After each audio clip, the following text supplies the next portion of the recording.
Hi there, it's Ellen Weatherford. And Christian Weatherford. And this is Just the Zoo of Us, your favorite animal review podcast, where we take your favorite animals and rate them out of 10 in the categories of effectiveness, ingenuity, and aesthetics. We are not zoological experts, but we try our best to get the most accurate and interesting information we can. We do. We did good, I think. Here's hoping. Put in the work. It snowed this week. That was big for us. Very big. Big news. A light dusting. I mean, but like the bare minimum you could even consider it to even be snow. But we've lived in Florida for our entire lives up until this point. So yes, and we weren't expecting any snow in this particular part of Washington. So it was a nice little surprise, and we also played it up because it was the kids' first experience with snow at all. Neither kid had ever experienced snow in person. Yeah. So big day for them. Yes. It was really exciting. Perhaps silly to the other folks that have grown up living here, but big deal to us. Yeah, it was not that exciting to a lot of people who were like, ugh, now I have to like shovel my driveway. And although it wasn't an amount that would have inconvenienced anybody, I don't think. It was literally like less than 1/10 of an inch of snow.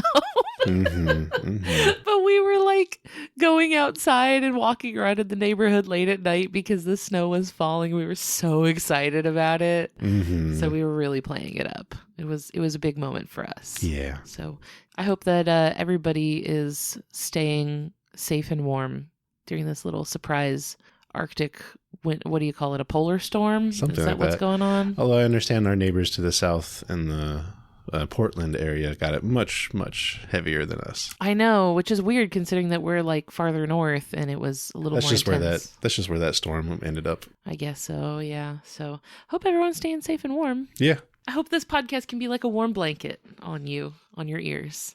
It's my turn to go first this week. Okay. I'll have to take your word on it. Okay. I didn't check. No, trust me. Okay. And this week I will be reviewing tiger beetles. Okay. Tiger beetles of the family called Cicindelidae, Ooh. I hope. These were requested by Daniel. Thank you, Daniel. I'm getting my information from a lot of different places, including an article from Arizona State University's Ask a Biologist blog on tiger beetle adaptations, and a 2014 article from National Geographic by Ed Young, but also a lot of scientific papers that I will cite as they come up, not to give anything away, because there's some juicy stuff in here. Oh, fun. So if you've never seen a tiger beetle before, they tend to be around 20 millimeters long, which is about 8/10 of an inch. So just under an inch. These are little guys. Okay, I'm glad you said that because I was imagining something on the size of like a Hercules beetle. No, this is a little guy. Got it. They also tend to be kind of oval shaped. To me, I think they look like, you know, those like 600 milligram ibuprofen I got sent home from the hospital with? That they have like that kind of body shape. And then they're known for having really, really, really long, really skinny legs. Oh. Yes. But they are a beetle, so they do have those like wings with the little coverings on them. There was a name for those. I forget what it is. Yeah. They're pretty cool, aren't they? And you can find tiger beetles all over the world because this family contains over 2,600 species. That's a lot. There's many different types of tiger beetles. So a lot of the information that I'm going to be talking about is kind of about a bunch of different species of tiger beetles. I'll try where I can to like specify which one I'm talking about. But there's one in particular that is well known because up until pretty recently, it was a record holder. For what? I'll tell you in effectiveness, which is our first category that we rate animals on, which for us is physical adaptations, things built into the animal's body that let them do a good job of the things they're trying to do. I'm giving tiger beetles a 9 out of 10. That's very good. And the sort of main bulk of the points that I'm giving are for the thing they held a record in, which is they gotta go fast. An Australian tiger beetle species called Rivacindella hudsoni has been clocked at speeds of up to 5.6 miles per hour. And I know what you're thinking. That's not that fast. I could go 5.6 miles per hour, no problem. Sure. But consider that they are only 20 millimeters long. They're less than an inch long. So what this means is that they are clearing 120 times the length of their body every second. So for comparison, a cheetah tops out at around 16 body lengths per second. And we think of them as the go fast guys. Like those are the guys that go fast.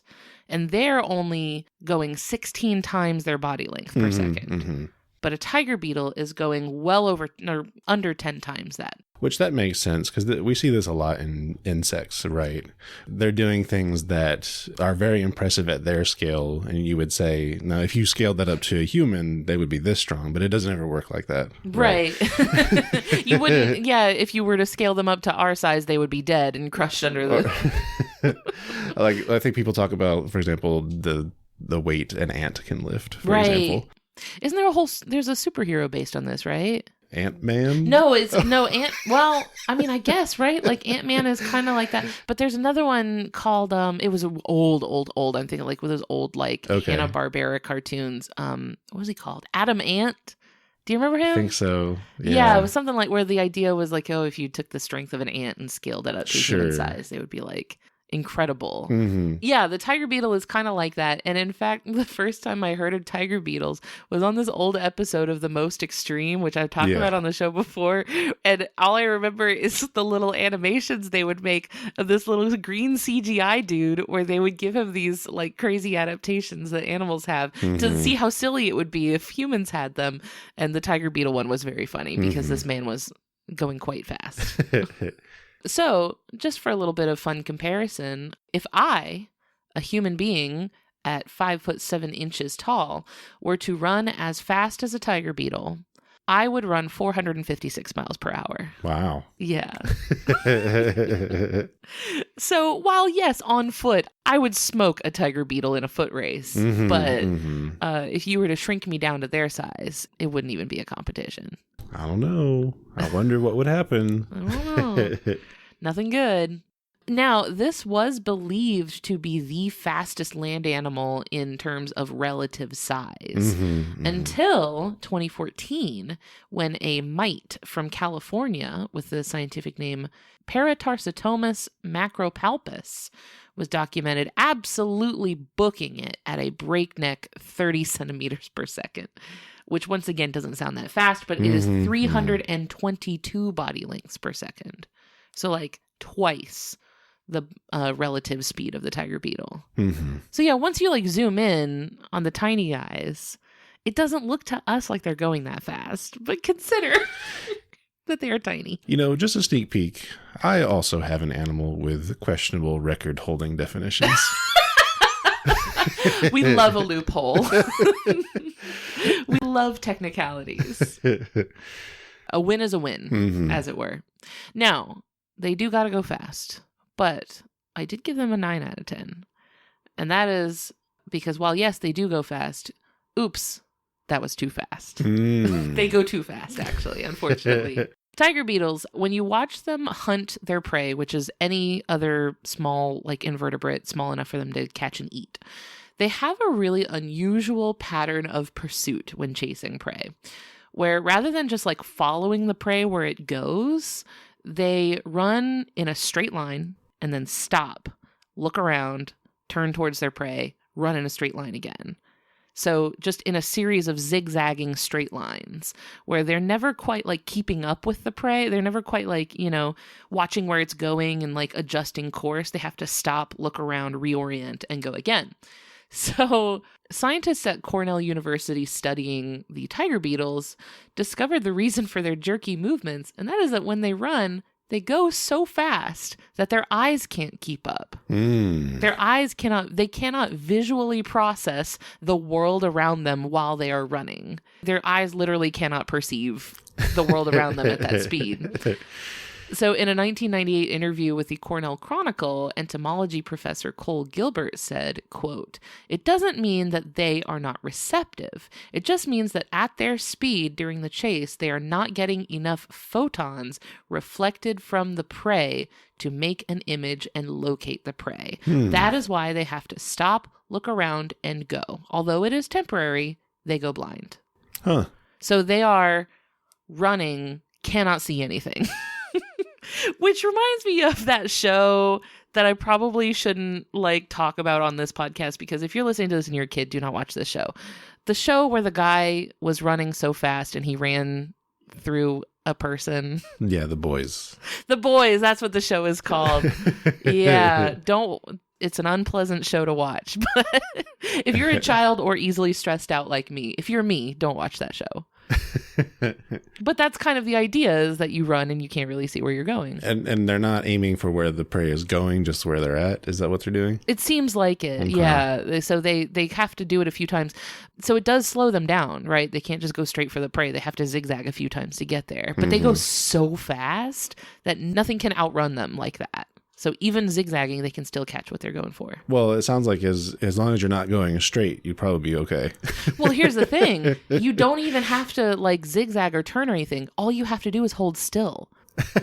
Because if you stop, they could pass you or like not know where you went because they're like looking for where they think you're going to be. Oh. And if you stopped, they don't know where you've gone. So like prey can escape a tiger beetle by just not moving, which seems like a flaw in the approach. So you just deploy the camouflage while they're, hyperspace traveling. They should have done that in Star Wars. Use your hyperspace and then cloak. And that's how they could have gotten away from whatever that ship was with the zoomies through the space. Roll credits. Yeah, the movie would have been over so fast. It would have been just the one movie. Now, this isn't like the only tool in their kit. Some tiger beetles are full of poisons, like cyanide. Now, typically the ones that are full of poison have aposematic coloration to go along with it, which means these bright warning signal colors that let you know that whatever that is not going to be tasty. So they'll have these like really cool metallic, like iridescent colors and bright orange legs. A lot of times if you see a bug that has bright orange limbs, don't touch it. Like the bright orange limbs and stuff are usually a sign that like there's something spicy going on in there. It's like how like a chip bag will have like bright red and orange colors on it to let you know that the chips are spicy. Yeah. It's like that. Now, is this a poison that is on the outside or on the inside of them? It's on the inside. Okay. Yeah. So like they're not going to do anything to a person probably, right? But if you like ate one, it wouldn't be good. But what I mean is by the time the thing that's eating it gets to the poison, it's already too late for the beetle probably. It is in fact too late, yes. Okay. It is too late for the beetle and also too late for the predator because now it's in your mouth. And well, lose for everyone. Yeah, nobody's getting out of that unscathed, unfortunately. Now, like other bugs, tiger beetles do have a Goldilocks zone of body temperature. So we've talked about this before with the Saharan silver ant, which actually overlaps a little bit with this beetle in that they go very fast and have to worry about it being too hot. So if they get too cold, they'll slow down or be just completely unable to move. But if they're too hot, they'll cook. So they have to find this middle ground of not being too hot and not being too cold so that they can run. And this is difficult for them because they often live in hot places and they run along the ground. So they're like right in the place where it's hottest, where like if they're running across something like sand or concrete, that heat from the sun is just being reflected right back at them and they're right on the ground. So it's really, really hot and they have to come up with different ways of thermoregulating themselves, right? They're bugs. They're not like warm-blooded. They can't control their own body temperature. So they have sensitive hairs on their undersides that actually can help insulate them from the heat. And they also have their long, like stilt-like legs that I mentioned earlier that let them run really fast, also elevate them away from the ground and keep them away from the heat that's being reflected off of the ground. Okay. Yeah. So there's some interesting ways that they're not cooking themselves alive, which I think is pretty cool. Does them moving fast help with the air cooling component? Maybe they're getting a nice little breeze from just running really fast. Well, like how some cars depend on it, like catching air through the front grille to cool down the engine. Oh, true. Yeah, that probably does help. This brings me to my next category that we rate animals on, which is ingenuity. These are behaviors, things the animal actually does to solve problems that they face or get an edge in the world. I'm giving tiger beetles an 8 out of 10 for ingenuity. Okay, that's very high for an insect. I did give them this because they do have an interesting way of preventing themselves from running into obstacles while zooming. Oh. Because they can't see what they're after, but they need to like not run into stuff. So they hold their antenna out in front of them rigidly in a V shape. And then if one of those antennae bump into something, they know how to stop, which makes a funny mental image for me because I imagine if I was running so fast that I couldn't see anything around me, so I just held my arms out in front of me at all times, like completely rigid, just hold your arms out in a straight like V in front of you and just run like that. Yeah, I mean, it's like trying to walk around your house at night with the lights off, but, fast. It's a reverse Naruto run. Oh, no. The scientific study that revealed this behavior involved having tiger beetles run down a track with an obstacle in the middle, and then some of the beetles had their antenna removed while the others were left intact. And I wanted to talk about this study because it had some interesting language in it. This is from the results section of the paper. They said, quote, even with the tallest obstacles of high visual contrast, the proportion of individuals face planting onto the edge of the obstacle increased fourfold when the antennae were removed. I found it interesting that they used the word face plant because that's very funny to me. And I wondered how they defined that. Good news. They define a face plant in the paper as, quote, contact of the head with the side of the obstacle. A bonk, if you will. Yeah. They bonk their noggin. Mm-hmm. So I liked that this was a study to see, like, how often they bonk their noggins when you take their antenna off. Yeah. That study, by the way, was called Static Antennae Act as Locomotory Guides that Compensate for Visual Motion Blur in a Diurnal Keen-Eyed Predator. That was by Daniel B. Zurich and Cole Gilbert, Proceedings of the Royal Society of Biology Sciences in March of 2014.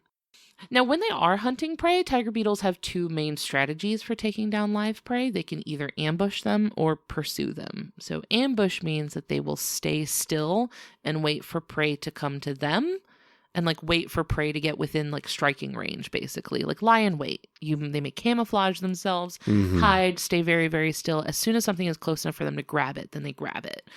While pursuit means that they run and close the distance themselves. So they see something running around, they run after it. And studies have shown that tiger beetles will switch hunting strategies depending on factors like the type of prey that they are hunting, as well as how many there are, the size of the prey, and how many other tiger beetles are in the area. Yeah, so for example, when hunting something like a slow-moving larva, like a caterpillar or something, they could very easily pursue and catch up to them. That's not very risky, so they just run right up to them and it's fine. But if they're hunting something faster that could fly or jump away, then they might ambush them instead because it's riskier to run after them. If you're running after it, it has plenty of time to jump and fly away. So it's interesting that they kind of are able to tell, well, this is something that I know will be able to escape if I run after it, so I have to approach it differently. So they have to recognize the prey, use what they know about that prey to decide how they're going to hunt it. Yeah. Okay, I can see where you're going with that. Yeah. They also have to know when to fold them. They got to pick their battles.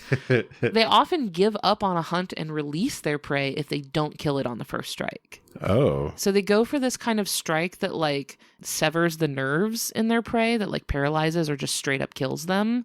And if they miss that first strike and they don't immediately kill it and the prey is like fighting back, they let it go. Yeah. Like they're not going to like go for an extended fight. It's not going to be like a long wrestling scene. They're just like, oh, well, that's it.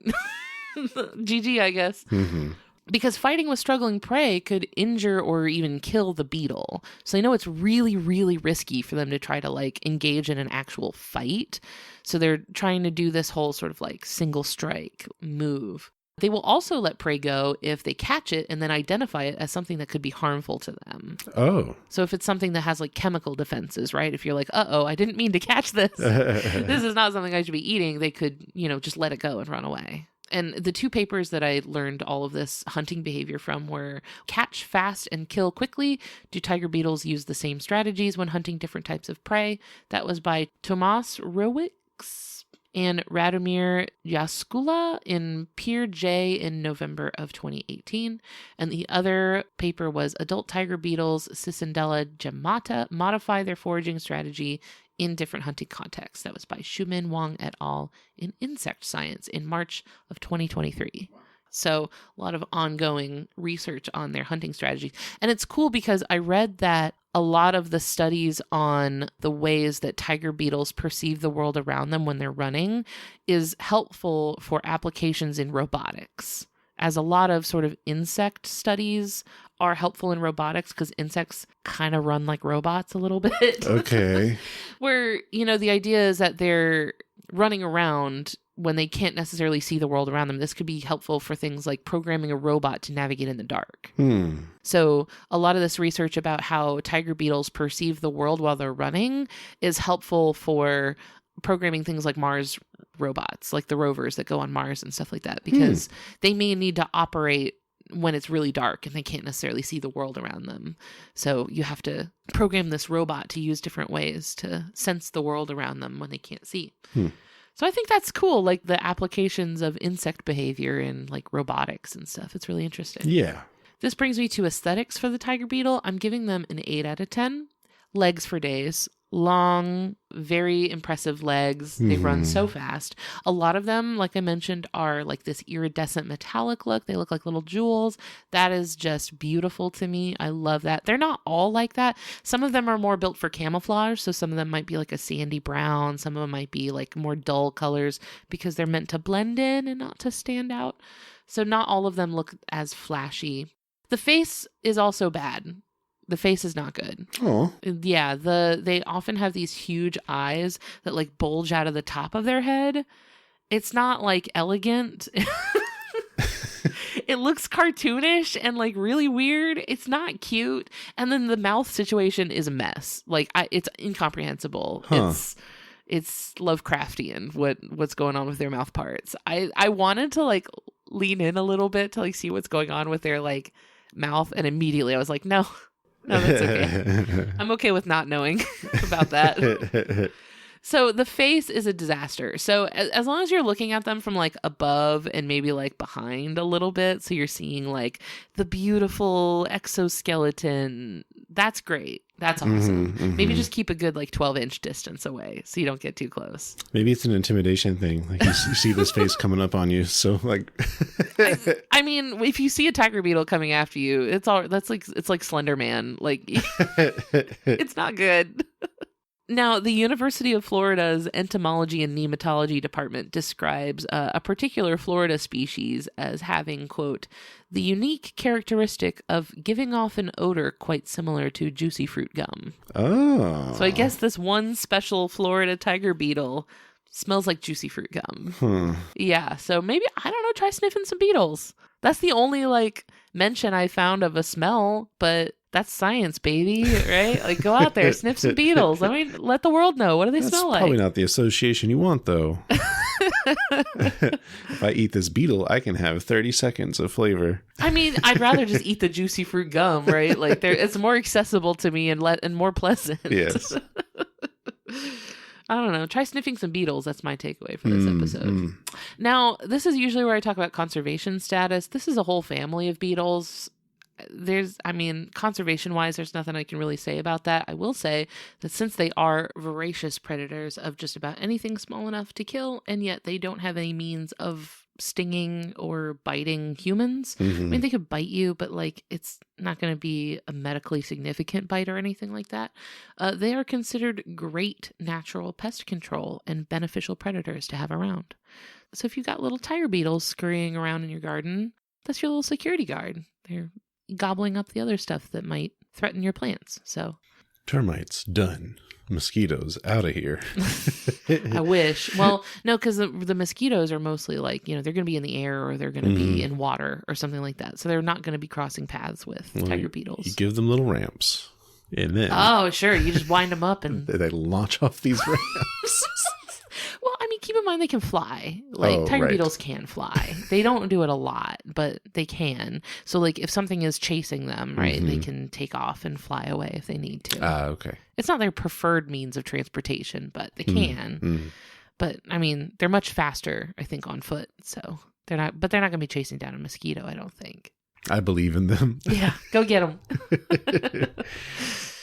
And those are tiger beetles. Well, thanks. Thank you. Let's take a quick break to hear from our friends on the Max Fun Network, and then let's talk about your animal. Yeah.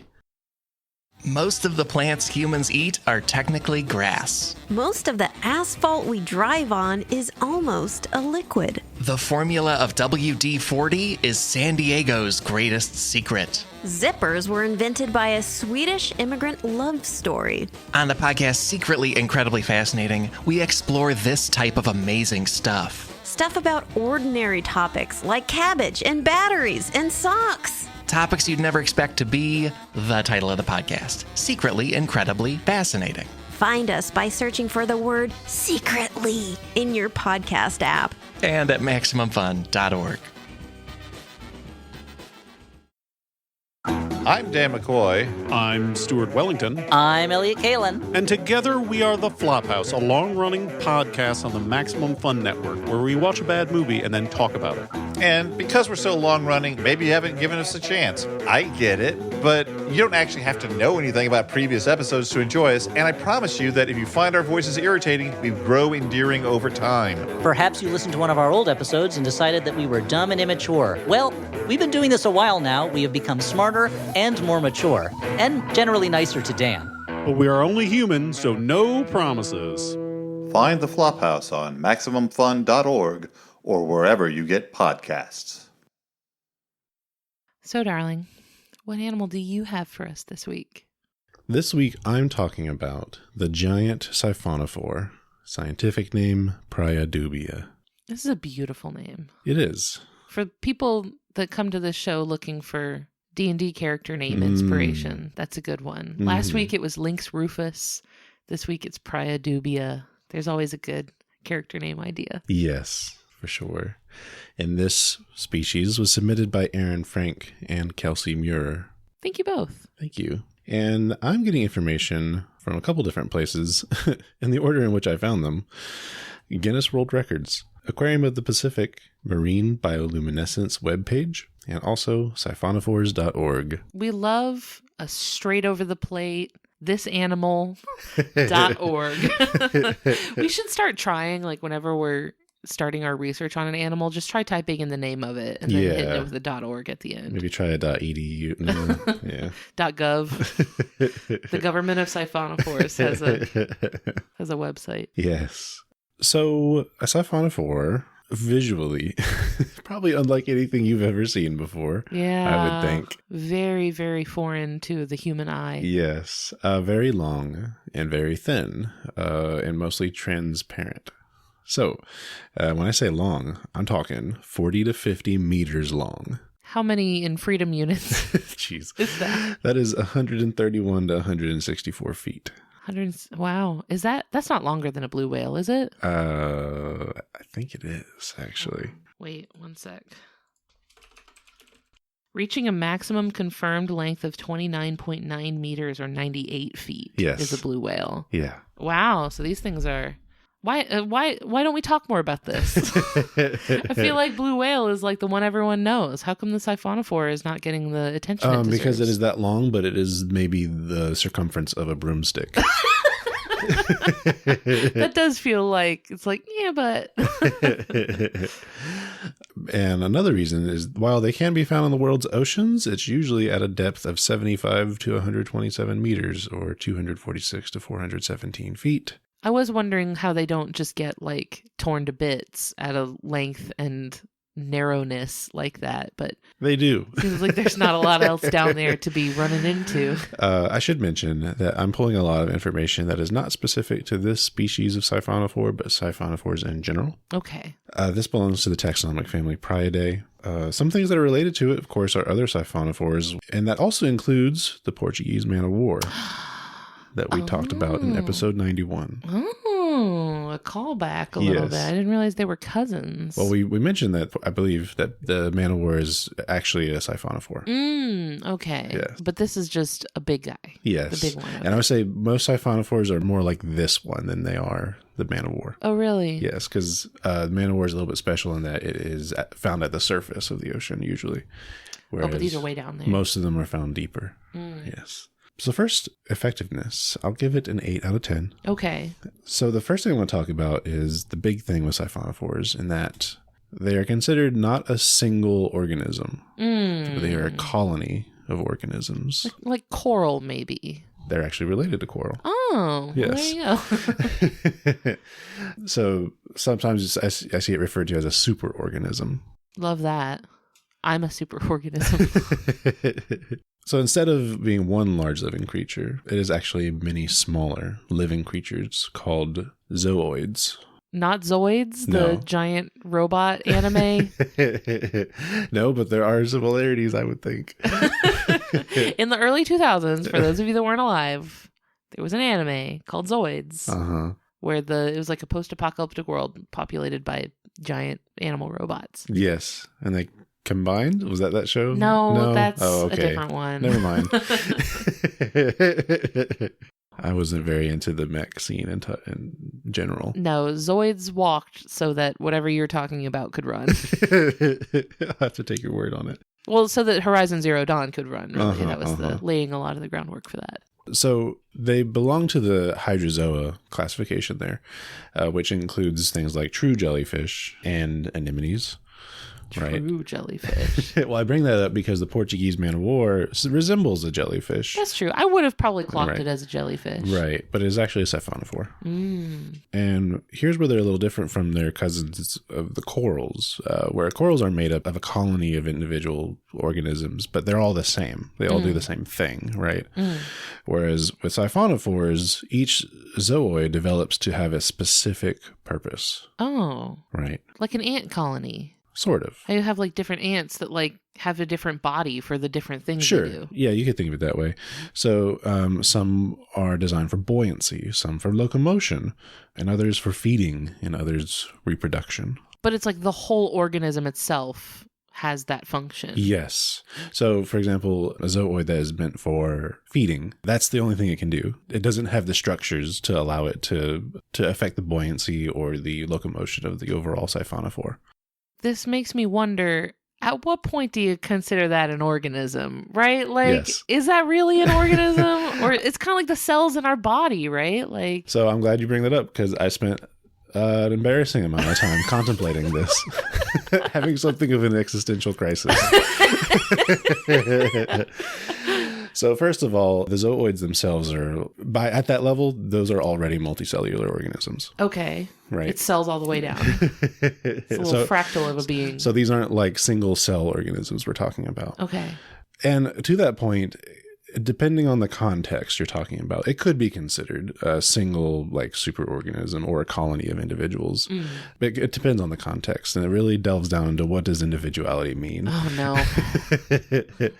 Because if you're talking like at the ecological kind of level, then it would make sense to treat it as one organism. Right. Right. Because I'm imagining you're not going to have one of these little guys floating around on their own. Right. They can't survive on their own. Interesting. Yeah.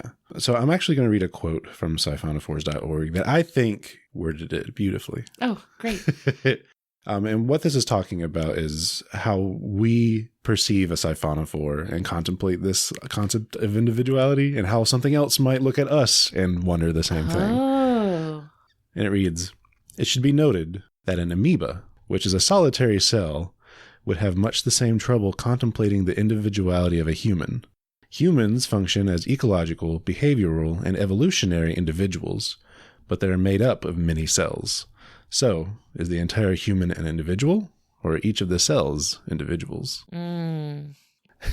I don't like it. Because then that gets into like, which part of me is me? Is it my body? Is it my brain? But what part of my Right. brain, right? Like you couldn't pinpoint a certain like location where you are. So the main thing that distinguishes siphonophores' specialized individual bodies from, for example, reiterated organs, like maybe in a plant, is that those individuals contain many of the structures found in their solitary relatives. So like, for example, anemones, jellyfish, that kind of thing. So it's because we have something to compare them to of things that in another context are alive and individual on their own. Oh, I see. So like, for example, we don't see human arms running around by themselves, right? But that makes me wonder, I mean, would we still consider them that if their cousins weren't around anymore? Like if we weren't aware of their like free roaming cousins? Right. You know? So is it that like we can look at the individual, did you call it a zoid? Zooid. Zoid? Zooid. It's Zooid. Zooid. I love that. I would have said zooid, but I did for a while. So if you like zoom in on one, you will see that it has like all of the different structures within it that you see in other like individual jellyfish or individual. Right. Because this is not, it's a colony in that it starts from one that kind of buds into more. It's not like it was a ton of individuals that came together and coalesced. I see. You got to kind of start from one. Mm-hmm. So it would like, you wouldn't zoom in on human body cells and see that each cell has its own like brain and heart. They don't have the same like structures. Right. Interesting. So yeah, it's an interesting topic, and in some contexts that distinguishment doesn't matter. But now to further the thought experiment, if it say perhaps lost some zooids along the way and then grew new ones, and then eventually over time lost all of the original zooids and had grown entirely new ones. Is that a new one or is it the same one? See, that's something I wasn't able to dig very far into it because it seems like there's one or two parts that is growing everything else. So like, I think if you think of it as a line of these like polyps, that the stuff down the line can be lost, but they will be replaced. But I think the stuff around what they call the growth sections, if those are lost, I think there's no replacing those. It's like Starmie from Pokemon. I like as long as like the core remains, like I guess the core is like the that's kind of a guess though. I wasn't able to dig that far into it. Sure. You weren't predicting my question about the Siphonophore of Theseus. Yeah. I had hoped. A lot of that information comes from CreatureCast and their video, How Siphonophores Grow, which is associated with Yale and Brown universities. Awesome. Their life cycle, we kind of touched on this a little bit. So each zooid of a given Siphonophore all descend from a single fertilized egg, which also means every individual in there is genetically identical. Okay, a clone army. We love a clone army. So that starting egg turns into a protozoid that buds, creating the stem and other polyps and medusa that grow off of it. So I should talk more about what it looks like. You can imagine in this species, there's like the front of it has a big like gas-filled chamber that helps with buoyancy. And then from that point down is a stem in which buds pop off of it, growing off of it for things like feeding and propulsion and reproduction. Okay. Interesting. Yeah. Like a big plant. Almost, yeah. Oh, that's really cool. Does it look like a spinal column sort of Yes. thing? Oh, that's spooky. More on that later. And the reproductive zooids release eggs or sperm into the water column for external fertilizations in the hopes of creating a new Siphonophore. I mean, I was imagining these things aren't mating like No, not in the mammalian sense. Right, like they're not exactly going out and courting a partner and going on dates and cuddling. It's more like broadcast. Is that what's called broadcast spawning? Yeah. So they're putting that genetic material out there to become fertilized and grow into a new Siphonophore. It's not like it's breaking off one of these polyps and then that's growing into an individual. That is how some invertebrates, like sponges, I think, reproduce that way. You basically just have to like tear a chunk off and grow a new colony. Right. And it's worth noting, like, you know, if one of these things does get broken off from the rest of it, it won't survive because it can't do everything that the rest of the colony is doing. But the growth sections are okay. Like the growth sections can just grow new ones. Yeah. But the ones that got cut off are done. And here's what's interesting. This pattern of growth, so like it might make a feeding zooid and it might then make 2 or 3 reproductive zooids. That pattern repeats and is the same in every individual of that species. Oh, I see. Yeah. Interesting. What if you were like born into the world and your entire job was pooping? Like I'm the pooping guy of this super organism. One of hundreds. It's me and the pooping guys. We're all for pooping. Yeah. It's like Finley's been saying this thing recently where he says, "I'm not a sharing guy," or like, "I'm a watching TV guy right now." Like, if he wants to do something, he says like that's the guy he is. Sometimes I feel like I'm not a doing stuff guy. That is, they do the one thing. That's the guy they are. Yeah. As you might guess from one of my sources, they are bioluminescent. Oh, yeah. I did hear this a little bit. I was going to wait patiently. Now, just to touch on what that means, it means they create their own light versus the term biofluorescent, which means absorbing one light wave and then emitting a different light wave. Biofluorescent would be the black light one. Like you Right. shine like a black light on them and they glow. But Yes. this is like they just glow. They generate this light. This is very common for things that live in the deep sea. But it seems like for something that's also very, very fragile, maybe don't put a giant like glowing neon diner sign that says open for business, free buffet. They got to eat. Oh, what do they eat? So we mentioned that they have polyps that are designed for eating. They eat in very much the same way as their cousins, the jellyfish, eat, in that they have, on those polyps, they have long strands of nematocysts. Interesting. Like, so stinging cells. oh, but like tentacles, like a jellyfish that come off? Yes. That's got to be really spooky to It see is. like in the water. Because in a water column, as they're kind of floating and slowly moving along this long line, they look like a curtain of stinging cells. Oh, spooky. Oh, they're so spooky. Yeah. They're like catching stuff in those. Uh-huh. It's like a dragnet that they just carry around. Well, the idea is their bioluminescence helps lures in things. Oh, that's spooky. Mhm. You would think that eventually you just stop going towards glowing stuff. It's never good. Well, I think what the idea here is they're doing this to mimic the prey items of the things they're trying to catch. Rude. So I'm noticing a theme here in the deep sea. It's just this cycle of bioluminescence. Oh, stay tuned. Next week we have an episode in store in the chamber for next week. That is, we go into a lot of that stuff. It's really, it's very spooky down there. And this particular species glows blue. Aw. Yeah. They are the longest bioluminescent animal on the planet. Well, okay, but Yes. At this point, you're like, does it count?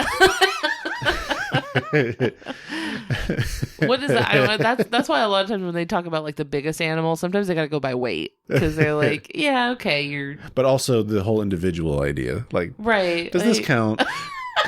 Because if I line up 100 elephants, That's the biggest animal. They're all touching. It's fine. so that was according to the Guinness World Records. And the next thing I'll talk about is their structure is made for the deep, but is otherwise extremely fragile. Oh yeah. So they kind of depend on that pressure to hold their form. Oh yeah, we see this with deep sea animals. Yeah. So they're kind of soft. Well, they're just like jellyfish. They're pretty much entirely gelatinous. Even more so in that if they are pulled up to the surface, they pretty much pop into just a pile of unrecognizable goo. Oh, okay. So I guess you wouldn't be seeing one in like a zoo or something like that, like an aquarium. Yeah. So, good observations of this species and other species that are in the deep sea really didn't happen until technology allowed us to go down to where they're found. Right, because that's not for us. We weren't supposed to see that. We were definitely pulling them up, but didn't know what they were It's this weird shoelace I found. or what their normal composure is, you know. Yeah. I mean, when you talk about things like jellyfish, they're like mostly water, right? So once they pop, there's nothing. They're just empty. And we touched this on this already, but they have those long tentacles of nematocysts where they'll, when it comes into contact with something, it'll fire that stinging cell into whatever that something is. Yeah. In the hopes that it is a prey item and it'll either, immobilize or kill whatever that prey is to then be, pulled into the feeding structure and absorbed. You better hope it kills. If you're one of those little guys, you better hope it kills you because otherwise you have a very disturbing couple of minutes left in your life. Mm-hmm. It reminds me of the Sarlacc from Star Wars. A lot of things remind you of the Sarlacc from Star Wars, though. Always thinking about that Sarlacc. It's your Roman Empire. So that wraps up effectiveness. Moving on to ingenuity, I'm giving a 3 out of 10. That's generous. That seems very kind. They're able to move. The big... That's a big get for them. Not all their cousins can say the same thing. That's true. That's where true. they're just at the mercy of outside forces. We love being able to move. That's Yeah. great. I think that's one of the criteria for being considered an animal. So, and at those depths, you really have to be, because the food density is not such that you can just freely float and hope for the best. Yeah. So that being able to move and then also having a lure component is really what helps them in that depth. That's about it there. You gave them 3 points for being able to move. And hunt. They're hunting. They're predators. Are we calling that hunting? we're throwing them a lot of bones here. It kind of reminds me of the freshwater clams we were talking about that evolved to look like fish tails. Oh, the mussels, the freshwater mussels. Yes, that's what it was. The mussels. That was much more impressive mimicry. But it was interesting because yes, they look like them, but they would never know that. Oh, right? that's true. Like, they don't know why. They lack the organs and perception to know that. It just happened to work, and that's what got reproduced. Yeah, like, they don't know why they look like that. They just look like that, and it works for some reason. So I wonder if something similar is going on. Like, does the Siphonophore have the capability to understand what it's doing is resulting in catching prey, or is it that's just what works? It's like how, like, folk medicines that like stumbled into the correct treatment for something, even though we had no way of understanding like the mechanism for the illness, like before like germ theory and stuff. Right. We had no way of understanding why we were getting sick, but like it's like, I don't know, this thing I'm doing seems to help. Yeah. And then people still try to go for it nowadays. It's like there's no way to know. Yes, there is. Maybe someday the Siphonophores will develop an ability to see the world around them and understand why they look the way they do. I'm giving a 7 out of 10 for aesthetics. For which part are you saying? I think they look like a quirky string of Christmas lights. Oh, that's a whimsical way of describing it. I guess it is kind of like, it's kind of a little bit out of fashion now, but for that period of time where everything was just fairy lights, like if you wanted to make a room look really cute, you just throw up some fairy lights and like that was it. That was like the moment. Yeah. It's fairy lights. Uh-huh. Fairy lights of the ocean. Yeah. They do also kind of look like the giant spinal column from the end of Attack on Titan. How dare you? Oh! No, that's funny. That's fine. Did you also have that in your notes? Yeah, it says Attack on Titan tie-in. Fill in as needed.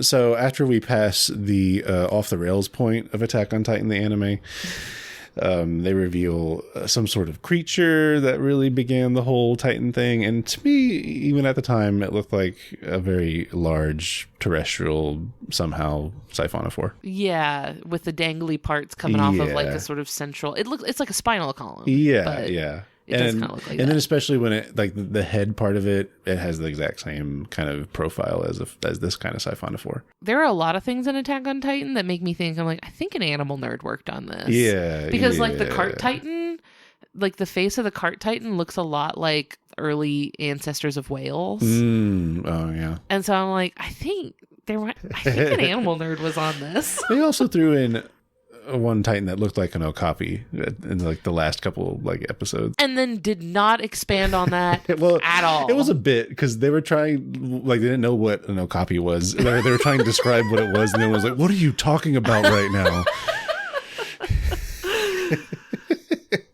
Which itself is kind of a throwback to like early Europeans trying to describe what an okapi was and how they thought it was like a unicorn and it was considered to be a cryptid until they actually found one. So I think there was some secret nerds on that show. Mm-hmm. So yeah, Siphonophore is very interesting. No conservation status to speak of on this one. They can always make more. Yeah. I mean, I imagine their biggest threats are probably climate change, pollution, because now, unfortunately, our human pollution is making its way into the deep ocean. I have heard that amongst the biodiversity crisis, jellyfish stand to gain the most. Oh, yeah. And like are projected to be the most either unaffected or benefited by climate change. So like it's all going to be jellyfish eventually. So I wonder if maybe they have the most to gain. Couldn't say. also being that fragile, even when they are observed in their natural environment, like even the slightest bump into, an ROV would break their chain of like polyps there. Which I imagine is just kind of an inconvenience for them at that point, because they're like, man, I got to grow a whole new one. Yeah, I mean, they're losing a lot of function there, but then I guess less biomass to upkeep at the same time. I don't know. Yeah. It's just kind of annoying. It's like when you lose your Duolingo streak. You're like, man, shoot. Gotta start all over. Oh, I also read that this particular species was featured in Blue Planet 2 in one of the earlier episodes. It's also been in Octonauts. Oh, yeah. So, Blue Planet and Octonauts, equal levels of sort of critical acclaim. Yeah. Very much on the same level. Yeah, for sure. That's also funny because next week's episode includes a peek behind the scenes in some of the footage featured in Blue Planet 2. So interesting ways that you're propping up next week's episode. Oh, nice. You should listen to it. I just might. Okay, that'd be nice. And if you're interested in learning more about siphonophores, like I mentioned earlier, siphonophores.org is a good one. And marine bioluminescence webpage as well, which has ties to the University of California of Santa Barbara and Mabari, or let's see if I remember it. You know what it is. The Monterey Bay Aquarium Research there you go. Institute. Yeah, you got it. I just left the acronym and didn't spell it out in my notes. But see, we've come across it so many times. I know you know it by heart. You're on a first name basis. A lot of the footage you'll find today of siphonophores comes from those research teams in the Monterey Bay area. I mean, they're the ones piddling around down there, taking videos of stuff. So, yeah. I like when you do very philosophic animals. You can really dig into what it means to be an animal. This is a good one because I feel like if there was any animal in which I would just come across by itself, this is the one I think I would be least likely to think is related to life as we know it. Right. It's giving like proto-bacteria. It's giving like, what's it called? Archaea or whatever that like kingdom of life is. Yeah, it definitely makes you think. You wouldn't think that you would be more closely related to a siphonophore than to like a tree or a fungus or something. Like, it seems the most alien, but it's very cool to think about. And that's always something I think about when we talk about the possibility of extraterrestrial life, and would we even recognize it as being alive? Right. Like, what if it looks like a siphonophore? What if there's like space siphonophores? Maybe. Sci-fi loves to do space whales. Like every like sci-fi franchise has some sort of space whales in it. Like there's other stuff out there. Like give me space siphonophores. It'd be so cool. Yeah. Thank you, my love. That was great. Well, thank you. If you liked what you heard today, I would love it if you left some kind words for us in a review on your podcast app of choice. You guys always have very kind things to say to us, and I really appreciate that. If you want to hang out with us online, we're on Facebook, Instagram, TikTok, Discord. Links to everything will be in the episode description. And if you want to let us know what animal you'd like us to talk about on the show, you can send those to me at ellen@justthezooofus.com. We'd like to thank Maximum Fun for having us on their network alongside their other delightful shows. You can go check those out and learn more about the network and how you can be a part of supporting our show over at MaximumFun.org. And finally, we'd like to thank Louis Zong for our spectacular theme music, which I love very much. Very good. Thanks, y'all. We'll see you next week. Bye. Thanks. Bye.